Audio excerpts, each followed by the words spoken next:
Relaxing stories for bedtime. Alice in Wonderland. It was a warm summer day, and Alice was getting bored sitting beside her sister, who had her nose buried in a book. Suddenly, a little white rabbit with pink eyes ran in front of her, shouting, oh dear, I'm late." The rabbit pulled a watch out of his pocket to check the time. He shook his head and disappeared down a rabbit's hole. "I must find out why he's in such a hurry," cried Alice, filled with curiosity. She ran to the rabbit's hole and peeked through the entrance. The hole dropped suddenly and Alice fell. "When will I ever reach the bottom of this dreadful hole?" she shouted while falling helplessly downwards. Finally she landed in a long, narrow hallway with doors of many sizes on a three-legged table. Alice found a tiny gold key and a green bottle that said, "Drink me." "This key must fit one of the doors," she said. "It's the one behind the table," she cried. "But I'm too big to fit through it in such a little door. Maybe the potion in that bottle will help me," she decided, and she drank it. Alice began to shrink until she was no bigger than a doll. She opened the door and quickly ran through it. "What a splendid garden!" she exclaimed. "Why, I'm no bigger than the insects that crawl on these flowers." The excitement soon wore off. Alice grew bored with her tiny size. "I want to be big again," she shouted. Her shout startled the white rabbit, who ran past her again, mistaking her for his maid. He ordered, "Go to my cottage and fetch my gloves and my fan." Alice was confused by the rabbit's behaviour. "Maybe I'll find something at the cottage to help me," she said hopefully. A piece of chocolate cake was kept on a table by the doorway.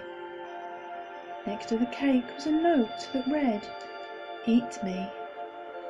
"I'm so hungry," said Alice as she ate the cake. "I feel strange. Oh no, I've grown larger than this house," she cried. "Get out of my way, you're blocking the door," shouted the white rabbit. Alice managed to pick up his fan. Immediately, she began to shrink. "Oh, I'll never get back to the right size," cried Alice. She went looking for help. Soon she saw a green caterpillar dressed in a pink jacket. He was sitting on the top of a large mushroom, smoking a bubble pipe. "One side makes you big, the other side makes you small," he said to Alice before slithering away.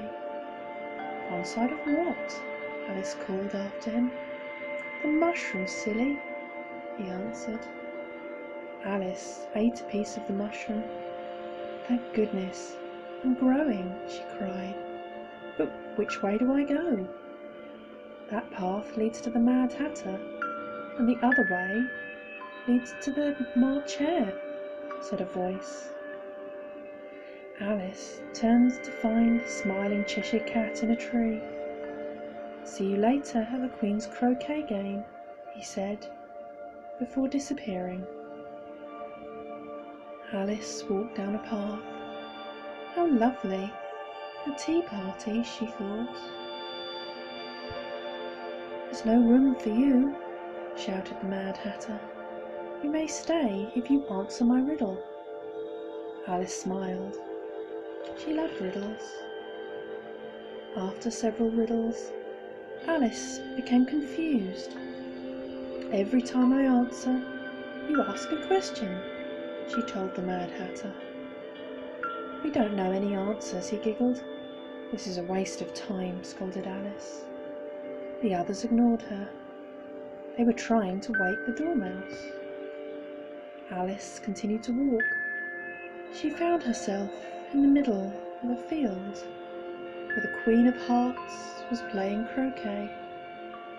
Her guards and gardeners were shaped like cards. One gardener planted white roses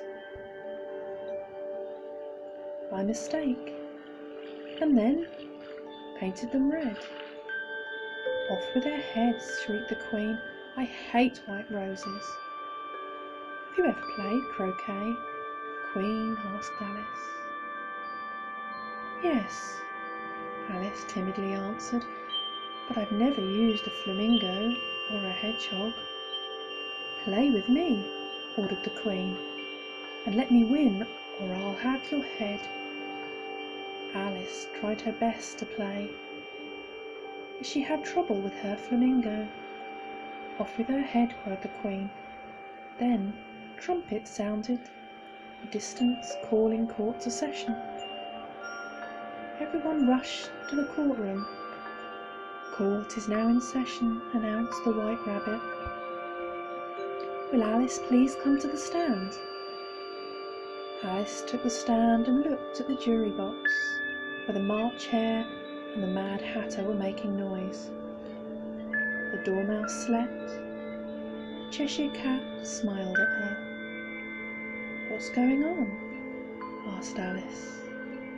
You're guilty of stealing the delicious, heart-shaped tarts, accused the Queen, and now you must be punished. Off with her head, off with her head, yelled the Queen. How perfectly silly, replied Alice. I did not have the slightest idea what you were talking about. I was only playing croquet. Alice felt someone touch her shoulder. Wake up, you've been sleeping for far too long, said her sister softly. I had a strange dream, said Alice. She told her sister about the White Rabbit, the mad tea party, Queen of Hearts, and the trial. Her sister wasn't paying any attention. You're reading again, mumbled Alice. She stretched out. Alice saw a little white rabbit with pink eyes scurrying off behind the tree.